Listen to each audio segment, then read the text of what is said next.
हे आहे ठोकशाही न्यूज 24, जिथे आवाज दाबला जात नाही, अन्यायाविरुद्ध वाचा फोडणारे. श्रीरामपूर नगरपालिका निवडणुकीत टोकन पद्धतीचा आरोप.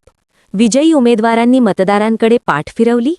श्रीरामपूर नगरपालिका निवडणुकीदरम्यान काँग्रेस व भाजपच्या काही उमेदवारांनी तथाकथित टोकन पद्धत अवलंबल्याचा गंभीर आरोप करण्यात येत आहे.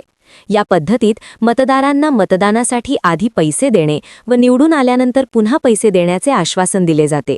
यालाच स्थानिक भाषेत टोकन असे म्हटले जाते. बहुतांश प्रभागांमध्ये ही पद्धत वापरली गेल्याचे बोलले जात असून यामध्ये काँग्रेस व भाजपचे काही उमेदवार विजयी झाले आहेत. निवडणुकीपूर्वी दिलेल्या टोकनच्या आश्वासनामुळे अनेक मतदारांनी संबंधित उमेदवारांना मतदान केले. त्यामुळे आता उमेदवार निवडून आल्यानंतर टोकनची उर्वरित रक्कम मिळेल या अपेक्षेने मतदार उत्सुक आहेत. मात्र प्रत्यक्षात निवडणूक जिंकल्यानंतर कोणताही उमेदवार थेट मतदारसंघात फिरताना दिसत नसून ते केवळ आपल्या कार्यकर्त्यांपुरतेच मर्यादित असल्याचे चित्र आहे. कार्यकर्त्यांना दिलेले शब्द पाळले जात असले तरी मतदारांना दिलेल्या टोकनच्या आश्वासनाचे काय, असा प्रश्न उपस्थित केला जात आहे. नियमांनुसार प्रत्येक प्रभागात पराभूत उमेदवाराने सक्षम विरोधी गट म्हणून काम करणे अपेक्षित असते. मात्र तसे होत नसल्याचे दिसून येत आहे. त्यामुळे किमान विरोधी उमेदवारांनी तरी या टोकन पद्धतीविरोधात आवाज उठवावा अशी मागणी होत आहे.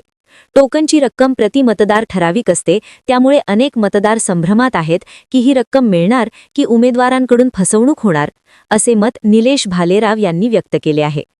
ठोकशाही न्यूज 24 साठी शेख शफीक मनियार.